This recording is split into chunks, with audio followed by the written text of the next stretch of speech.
Bonjour, bienvenue dans le cours d'agrométéorologie. Alors, nous sommes toujours dans le chapitre 2, agroclimatologie et agrométéorologie. Et nous allons voir aujourd'hui l'agrométéorologie en Belgique. Alors, en Belgique, au niveau de l'agrométéorologie, nous avons différentes sources d'informations. La première source d'information disponible, c'est via la Direction générale statistique et information économique, qui publie des bulletins, le bulletin des chiffres clés de l'agriculture, et qui va nous donner des informations sur les types de cultures et d'élevage en Belgique, les superficies exploitées, les températures, les précipitations, les productions, les rendements, les prix, ainsi que les exportations. Ce sont des publications qui se font à la fin de la saison, donc qui ne sont pas utilisables pour les agriculteurs et qui ne sont pas non plus utiles pour faire des prédictions, des ajustements pendant la saison. C'est vraiment une analyse après coup. Évidemment, pour un agriculteur, ce n'est pas ce qu'il y a de plus intéressant, mais ça permet quand même de faire un bilan pour la Belgique. Une autre source d'information disponible, c'est le Belgian Crop Growth Monitoring System ou BCGMS. Le BCGMS, ses objectifs sont tout d'abord estimer les rendements et ensuite surveiller les maladies à une petite échelle, donc à l'échelle de plusieurs parcelles.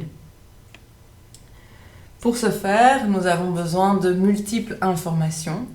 Ces informations, quelles sont-elles ? Eh bien, tout d'abord, nous avons besoin d'informations sur les cultures, sur les sols, et également d'informations statistiques, surface occupée par les cultures, les rendements moyens, etc. Toutes ces informations peuvent être rentrées dans un module qu'on appelle un module de croissance de la culture et ce module va simuler en fait comment va croître une culture sur un type de sol. Pour ce faire, nous avons bien entendu aussi besoin d'informations de type météorologique obtenues au niveau des stations météorologiques. En fonction des conditions climatiques dans lesquelles la plante va croître, eh bien évidemment elle va se développer plus ou moins vite et le rendement va être plus ou moins bon. Donc avec des informations sur la culture, le sol, des informations statistiques sur la culture et également des informations de type météorologique, on peut, au moyen d'un module de simulation, obtenir des informations sur les rendements. Évidemment, ces informations ne sont pas toujours très précises. C'est obtenu sur base de simulations. Dans des simulations, sont effectuées au moyen de modèles mathématiques. On va essayer de mettre sous forme d'écriture mathématique, de formules mathématiques, en fait, tout le fonctionnement de la plante et ses interactions avec sur le sol et le climat pour pouvoir estimer comment elle va grandir et quel sera le rendement final. Pour affiner les résultats obtenus au moyen du modèle de croissance de la plante, on peut utiliser des images qu'on appelle des images de télédétection. La télédétection, on va revenir là-dessus après, mais qu'est-ce que c'est en quelques mots ? En fait, c'est prendre des images de la surface de la Terre à partir, par exemple, de drones, d'avions ou même de satellites. Et on va prendre des images dans différentes longueurs d'onde. Vous savez que la lumière est composée de différentes longueurs d'onde. Eh bien, on peut travailler avec différentes longueurs d'onde, dans le visible et dans l'invisible. Une longueur d'onde fréquemment utilisée pour observer un couvert végétal, c'est par exemple le proche infrarouge. On peut aussi souvent utiliser le rouge, donc ça c'est dans le visible, le proche infrarouge on est dans l'invisible. Et donc en utilisant la télédétection et plus exactement en calculant des indices de végétation au moyen d'images de télédétection, eh bien on peut affiner les prédictions sur les rendements. Donc pour la partie télédétection, pas de panique, on va voir ça par la suite. Alors, petit descriptif du BCGMS, je lis avec vous. Donc le but du projet BCGMS est d'adapter le système de prévision agricole européen, le CGMS, aux conditions belges afin de fournir un outil opérationnel d'estimation et de prévision rapide des rendements et des productions agricoles à l'échelle nationale et par région agricole. L'ensemble du système doit permettre notamment de fournir des estimations rapides des surfaces et d'associer les données fournies par les satellites à basse résolution aux informations fournies par le modèle agrométéorologique pour l'estimation des rendements. Donc ça, c'est ce que je viens de vous expliquer. Cet outil doit également fournir des indicateurs qualitatifs décrivant l'évolution de la campagne agricole. Donc ces outils qualitatifs, ce sont des indices qui peuvent être donc calculés sur base d'images de télédétection tels que des indices de végétation, de biomasse potentielle ou réelle, des déficits hydriques. Et un système d'alerte rapide pour la mise en évidence des effets des conditions climatiques défavorables ou exceptionnelles à l'échelle des régions ou des circonscriptions agricoles. L'ensemble des informations générées par le système est mis à la disposition des utilisateurs potentiels au travers d'un bulletin agrométéorologique qui est diffusé régulièrement au cours de la saison sous format papier. Donc ce bulletin agrométéorologique, il est accessible gratuitement, il est diffusé par le CRA et actuellement c'est sous format informatique. Donc nous allons ici détailler le BCGMS et on va passer en revue les différentes informations dont on a besoin et on va identifier comment on va travailler. Donc quelles sont les cartes et les échelles spatiales auxquelles on va travailler pour commencer. Alors, comme on va travailler avec des cartes, des cartes de télédétection, mais aussi des cartes qui nous indiquent la répartition des cultures sur le territoire, des cartes qui vont nous donner des informations donc spatialisées sur les conditions climatiques, eh bien, il faut définir ce qu'on appelle une échelle spatiale. Pour le BCGMS, il y a 3 échelles qui ont été déterminées. Donc les échelles spatiales en fait vont déterminer la taille du maillage, donc comment on va diviser le territoire en petits carrés. Et pour chaque petit carré, eh bien, il faudra une information. Et la taille de ce carré va évidemment conditionner la précision de notre réponse.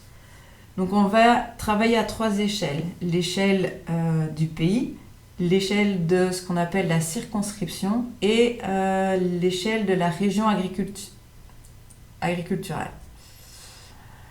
Alors, à l'échelle du pays, le maillage, ce sera un maillage de carré de 10 fois 10 km. Donc, vous vous doutez qu'au niveau de la précision, ce n'est pas excellent. Okay. Pour nos différentes régions culturelles, d'agriculture, ouais, on va travailler avec une échelle de 5 km par 5 km.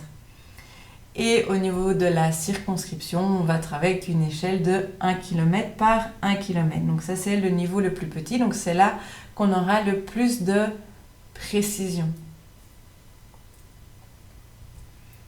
Voilà, ceci c'est juste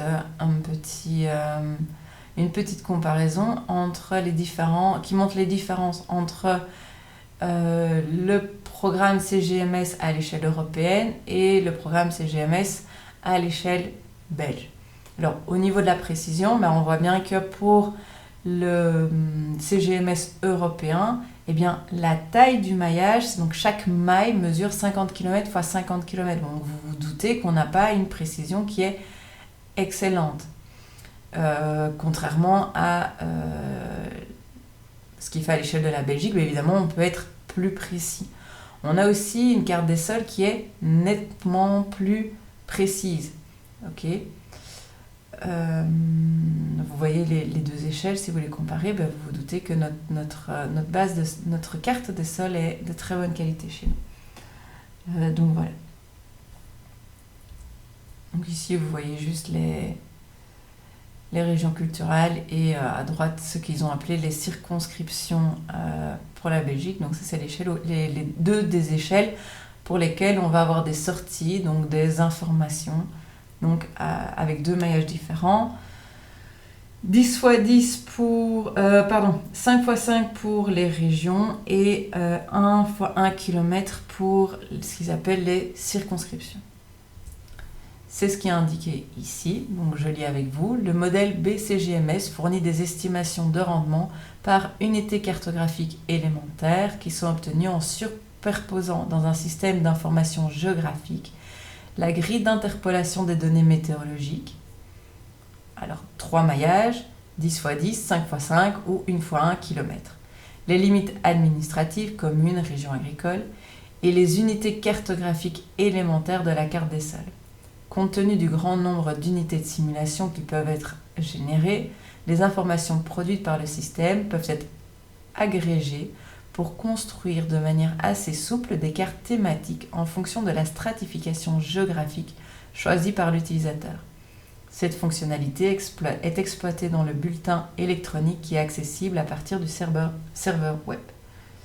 Donc, ce qui est dit, en gros, là-dedans, donc dans ce texte, c'est tout simplement que on va pouvoir travailler dans un système d'information géographique. C'est par exemple ArcGIS, vous l'utiliserez pendant vos études dans le cadre de cours avec Madame Furlan. Et donc ainsi, qu'est-ce que c'est ? C'est tout simplement une interface qui va permettre de gérer un certain nombre de cartes qui vont contenir des informations différentes. Vous avez vu, pour le BCGMS, il nous faut des informations sur les sols, des informations d'ordre climatique. Et donc, dans les informations climatiques, on a besoin de température, précipitation, entre autres. Et on a besoin d'informations sur les cultures. Donc, il faut savoir comment sont réparties les cultures au niveau du territoire. Eh bien, pour toutes ces informations, on peut avoir une carte. Et ces cartes, on peut les superposer. Et puis, on peut faire des calculs en vue d'agréger les informations et d'avoir une seule information pour un pixel. Et donc, le calcul se fait évidemment en superposant des cartes et au niveau de chaque pixel. Et la taille du pixel, je vous ai dit, on peut la définir donc, en fonction de la qualité des cartes qu'on a, mais aussi de la sortie dont on a envie. Si on veut une sortie 1 km x 1 km, il faut que l'information soit disponible sur un maillage d'1 km x 1 km. Voilà. Donc ça, c'est pour les données spatiales. Alors, les données météo. Les données météo, comment on les obtient ? Très simplement, on va les obtenir au niveau des stations météorologiques. Évidemment, ces données sont absolument indispensables au suivi agrométéorologique d'une région. En Belgique, 150 stations météorologiques. 150 stations météorologiques, c'est ce que vous voyez sur cette carte. Évidemment, ce n'est pas, vous n'avez pas ici une information qui est spatialisée. Il y a des blancs, il y a des zones où on n'a pas d'information. Comment fait-on pour avoir une information qui est spatialisée, donc une information à l'échelle de tout le territoire et pas seulement une information disponible pour certains points du territoire? Eh bien, pour faire cela, il existe des méthodes qui sont des méthodes mathématiques qui permettent de faire de l'interpolation de données.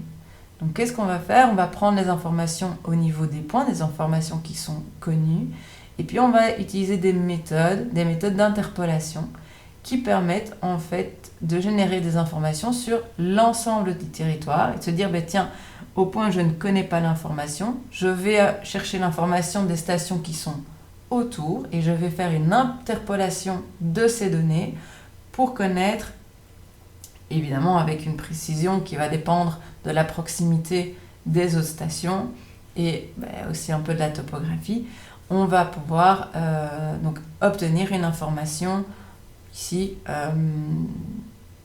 des paramètres météorologiques pour un point, un territoire sur lequel il n'y a pas nécessairement de station météo. Voilà, donc vous voyez les deux cartes. À gauche, on a les stations météorologiques et à droite, on a utilisé un modèle, des formules mathématiques, un modèle d'interpolation pour connaître, ici c'est une information sur les température de surface, à l'échelle de tout le territoire. Alors il existe différentes méthodes d'interpolation de données, donc différentes formules mathématiques existent qui sont plus ou moins complexes, et ça ce sont aussi des exercices qui peuvent se faire assez facilement en fait au moyen d'un SIG. On va pas s'étendre là-dessus, c'est pas l'objet du cours, mais sachez juste que pour passer d'une information ponctuelle à une information spatialisée, on utilise une méthode d'interpolation. Je vous ai également dit que pour le BCGMS, on a besoin de données sur les sols. En Belgique, on a de la chance, on a une carte assez complète et assez précise à l'échelle de tout le territoire, donc une carte des sols qui est disponible. Vous pouvez par exemple la consulter au niveau du géoportail wallon, sans aucun souci. Alors, petit exemple, j'ai envie de connaître le type de sol que je rencontre à la ferme de Stré, au CTA de Stré. Eh bien, je vais trouver les coordonnées du point qui m'intéresse et je vais ensuite regarder sur la carte numérique des sols de Wallonie à quel type je vais avoir affaire. Donc ici, cette carte me montre les sols que je vais trouver à Stré, et vous voyez bien qu'il y a différents types de sols. Chaque type de sol est caractérisé par un ensemble de lettres. Donc vous voyez ADA1, ACA1, ADA0, GBBR2. Donc ces lettres en fait nous donnent des informations sur le type de substrat, la texture, le drainage du sol, le développement de profil, etc. Par exemple, si je prends tout simplement un sol ADA1, regardons la première lettre, A. Si je vais dans la légende de la carte numérique des sols, je vois que A, un grand A, correspond à une texture limoneuse. Donc, je peux en conclure, et ça, si vous pouvez aussi l'observer évidemment, que à Stré, nous avons un sol qui est un sol limoneux. Si j'ai un sol AD, donc la deuxième lettre, le petit d, nous donne une information sur le drainage. Eh bien, à Stré, j'ai un limon avec un drainage qui est imparfait. Le sol est modérément glyphié, ça veut dire qu'il y a régulièrement des engorgements du sol et le drainage n'est pas parfait. Un drainage excessif, vous trouverez ça par exemple dans des sols plus sableux.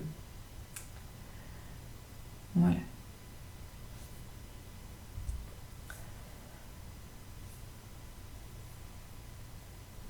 Alors, au niveau du modèle, pour revenir au modèle CGMS, donc on va avoir besoin d'un certain nombre de paramètres du sol pour pouvoir faire tourner le module qui permet d'estimer les rendements. Donc le modèle mathématique qui permet d'estimer les rendements a besoin d'un certain nombre d'informations sur le sol sur lequel va croître la culture. Donc on va essayer d'aller chercher ces informations dans la carte des sols. Alors certaines informations vont directement être disponibles. Par exemple, quel type de texture, ça je peux le trouver facilement dans la carte des sols. D'autres informations ne sont pas directement disponibles. Dans ce cas-là, on a plusieurs possibilités pour quand même obtenir l'information. Alors la première, c'est aller faire des échantillons de sol sur le terrain. Seulement, ça peut être parfois long, ça peut être coûteux. Donc une autre possibilité, c'est utiliser ce qu'on appelle des fonctions de pédotransfert. Donc une fonction de pédotransfert, qu'est-ce que c'est ? Ce sont tout simplement des outils qui sont basés sur des relations statistiques et qui permettent d'estimer et de prédire des propriétés ou des comportements du sol difficiles à mesurer directement et en de nombreux points, détermination lourde et coûteuse, à partir d'autres caractéristiques du sol aisément observables sur le terrain ou déterminée en routine sur échantillon de sol et de ce fait plus aisément cartographiable. Ce que je vous invite à faire, c'est prendre le temps de relire la définition et sur base de cette définition, de faire l'exercice d'expliquer avec vos mots ce qu'est une fonction de pédotransfert. Ça vous permettra de vérifier que vous avez bien compris ce qu'est une fonction de pédotransfert.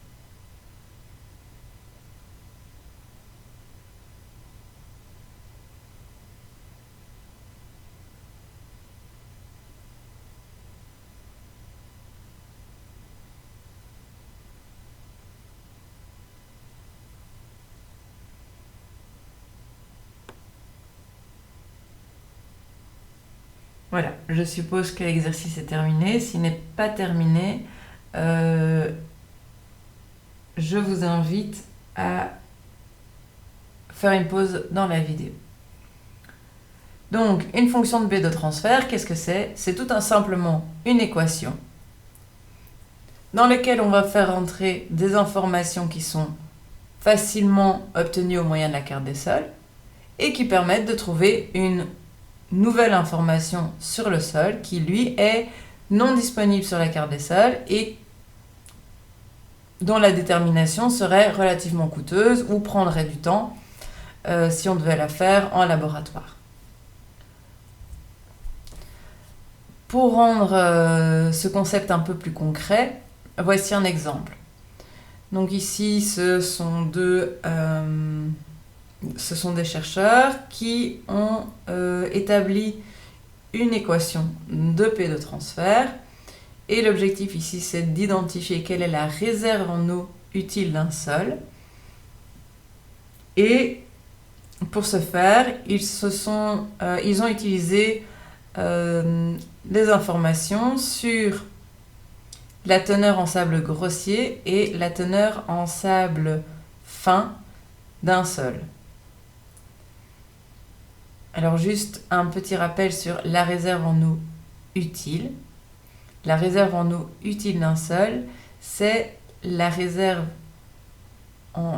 c'est l'eau qui reste dans un sol quand toute l'eau gravitaire est partie.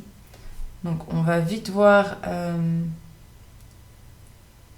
ceci. Donc, quelques petites définitions d'abord, afin de définir clairement ce qu'est la réserve en eau utile d'un sol.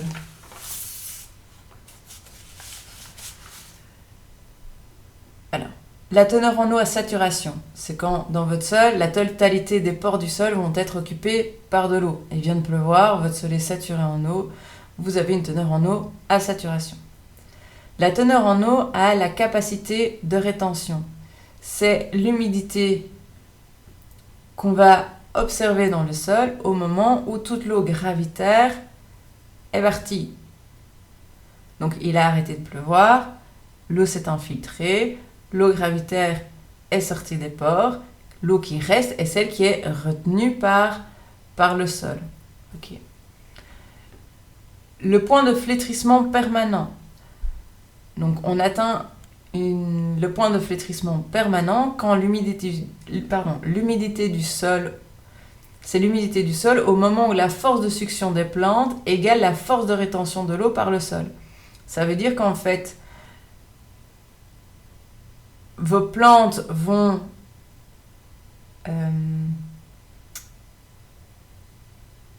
capter l'eau du sol, mais à un moment, la force qui retient l'eau au sol va être supérieure à la force que peut exercer la plante pour capter l'eau. Donc l'eau va rester dans le sol. Bref, l'eau ne sera plus disponible pour la plante.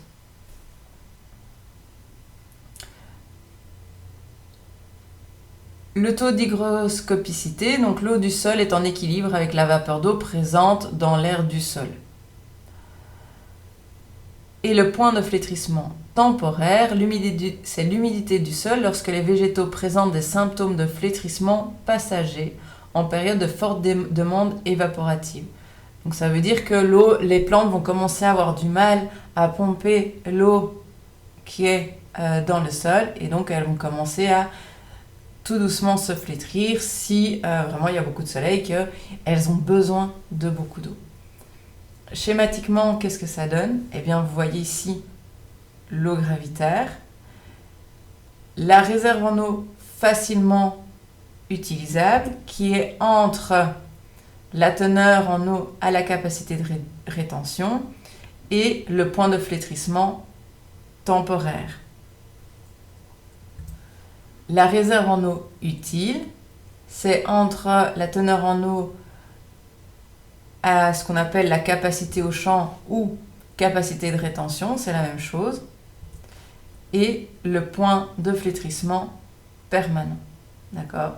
Donc nous, au moyen de l'équation de P de transfert, nous avons calculé la réserve en eau utile. Donc on va calculer la réserve en eau utile pour la plante va évidemment aussi être fonction de la profondeur des racines. Donc ça, c'est toute la zone qui va pouvoir être explorée en profondeur par les racines. Et donc pour calculer la réserve en eau utile, vous faites la teneur en eau à la capacité au champ moins la teneur en eau au point de flétrissement. Et pour la réserve multipliée évidemment par la hauteur racinaire. Pour la réserve facilement utilisable, comment fait-on? Teneur en eau à la capacité au champ moins teneur en eau au point de flétrissement multiplié par la hauteur racinaire.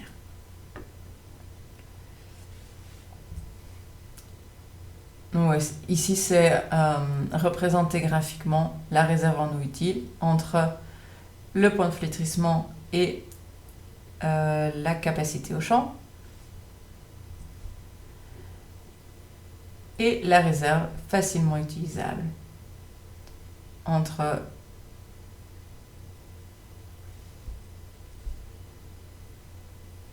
la capacité au champ et le point de flétrissement temporaire. La teneur en eau. Voilà, donc ça c'est pour les données de sol. Donc les données de sol sont issues de la carte des sols de Wallonie, avec éventuellement l'utilisation de fonctions de P de transfert pour les informations qui ne sont pas directement disponibles via la carte des sols. Donc pour faire tourner le CGMS, donc le modèle de simulation de croissance de la culture, on a besoin des données météo, des données de sol et bien entendu des données sur les cultures. Les types de cultures et les surfaces cultivées sont les deux informations essentielles.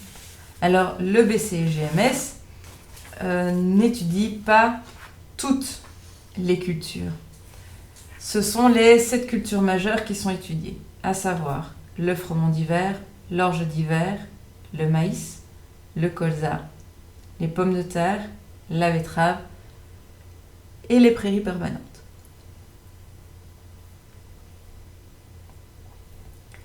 Au niveau des surfaces cultivées, alors l'avantage chez nous, c'est que toutes ces informations sont reprises dans une banque de données et sont déjà cartographiées. Donc chaque agriculteur est tenu de déclarer ses surfaces cultivées et d'informer l'administration sur ce qui a été semé.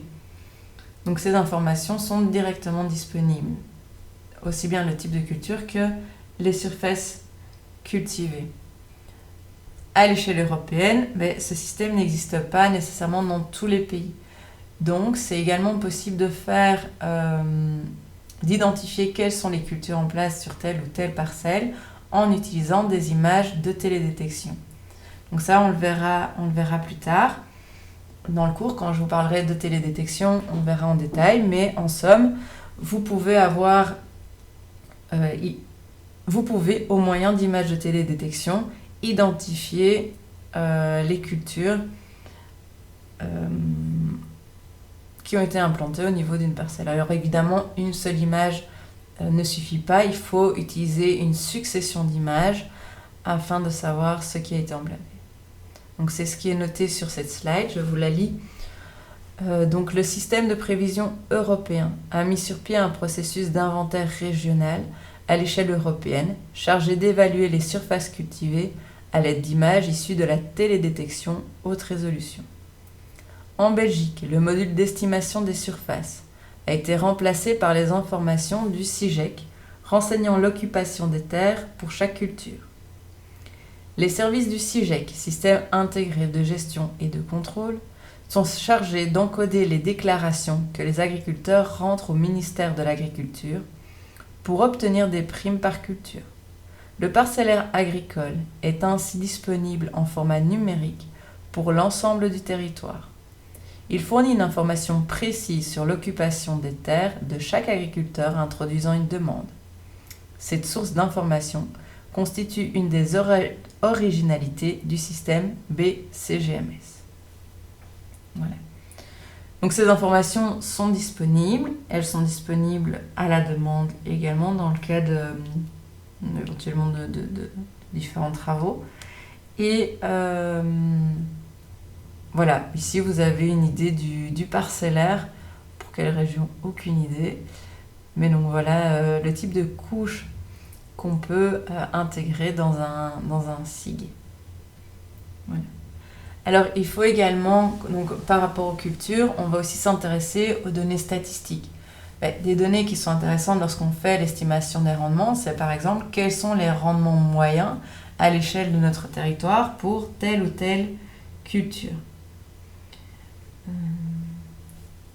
Voilà.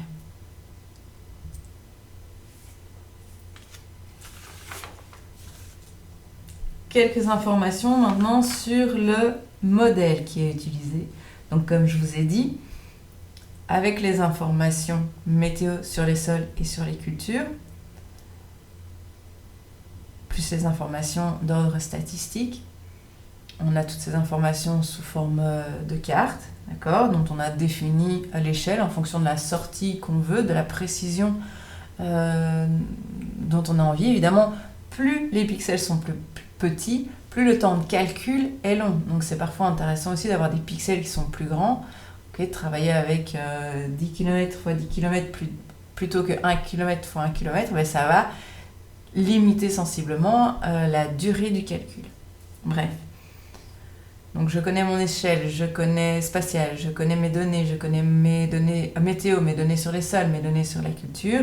Et tout ça, du coup, je peux l'intégrer dans mon modèle.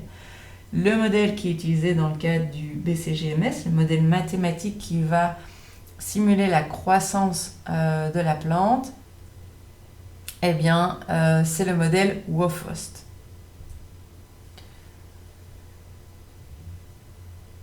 Donc c'est ce qui est indiqué au niveau de cette diapositive. Donc le système de suivi de l'état des cultures et la prévision des rendements des cultures annuelles de BCGMS, tant au niveau régional que national, repose sur les résultats fournis par une version modifiée du modèle agrométéorologique WOFOST, conçu et mis en œuvre en fonction des besoins propres au système d'information agricole de la communauté européenne. Les principales adaptations ont porté sur la taille des mailles élémentaires utilisées pour la spatialisation des données météorologiques, le calendrier cultural, la base de données sol et le choix de fonctions de pédotransfert spécifiques aux conditions belges. Donc je pense que pour ce qui est indiqué ici, nous avons déjà parlé de tout, donc ça devrait être bien clair.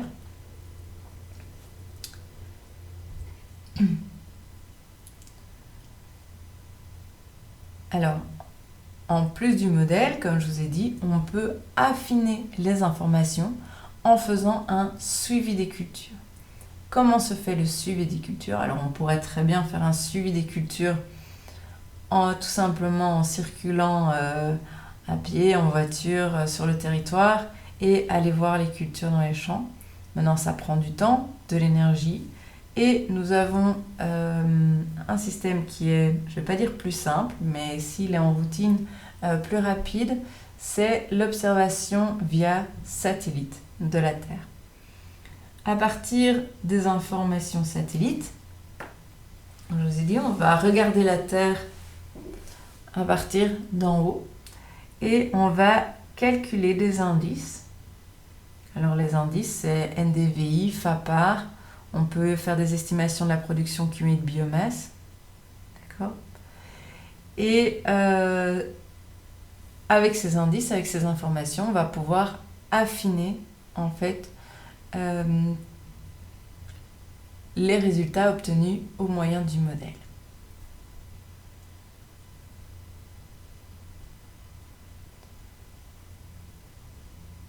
Voilà, donc ici c'est juste des informations sur...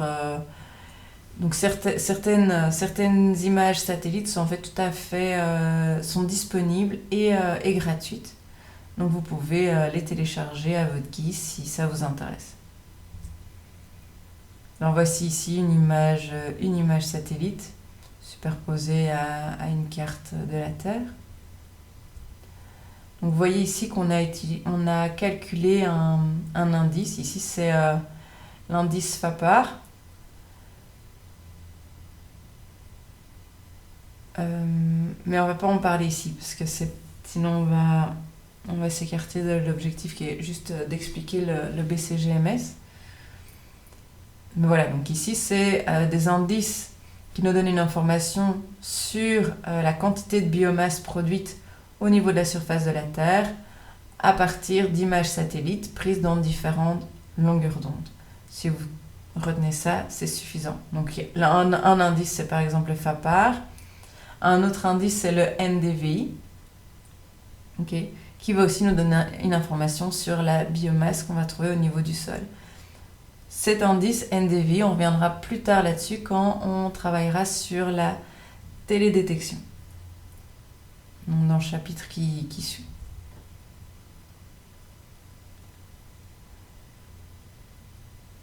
Alors, avec toutes mes informations, ici maintenant, qu'est-ce que je veux faire ? Estimer mes rendements.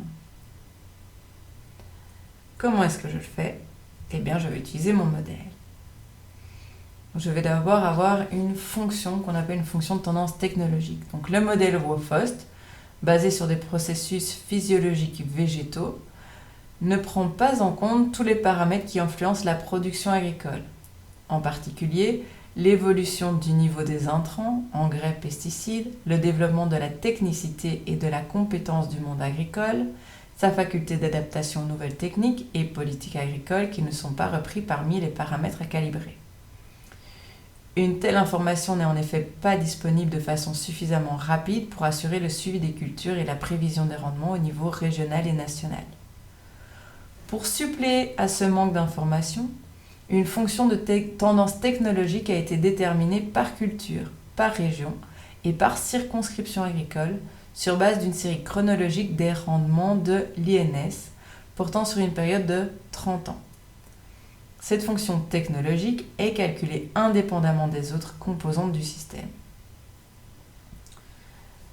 Donc vous comprendrez qu'avec WOFOST, je n'intègre pas tous les paramètres qui devraient l'être pour pouvoir estimer précisément les rendements. Et donc ici, on va utiliser une fonction qu'on appelle une fonction de tendance technologique qui va nous permettre d'affiner la sortie du modèle. Donc ensuite, l'estimation finale du rendement, Y ici, est obtenue en combinant les résultats de la fonction de tendance technologique avec les sorties, donc F1 ici, avec les sorties du modèle agrométéorologique et les indicateurs de biomasse issus de l'information satellitaire. Évidemment, on peut calculer là-dessus une erreur et vous voyez qu'il y a une constante qui est ajoutée. Donc Y représente le rendement estimé au prédit. F1, F2 et F3 sont des fonctions particulières ajustées aux sorties des différents sous-modèles. Okay. Donc c'est un petit peu complexe. Je ne vous demande pas de retenir tout ceci dans le détail. Ce qui m'importe, c'est que vous compreniez bien qu'il y a un certain nombre de données qui sont entrées, données sol, données climatiques, données sur les cultures. Qu'à partir de ces informations qui sont spatialisées, donc on doit déterminer une échelle spatiale, à partir de ces informations, on les rentre dans un modèle de croissance, donc sont des équations mathématiques qui vont prendre en compte les différents paramètres pour calculer un rendement. La sortie du modèle n'est pas optimale, donc on va y ajouter une fonction donc, de tendance technologique, telle qu'expliquée ici. Et on va également affiner la sortie en ajoutant les informations issues de la télédétection. Si vous avez déjà compris tout ceci, à mon sens, c'est déjà fort bien.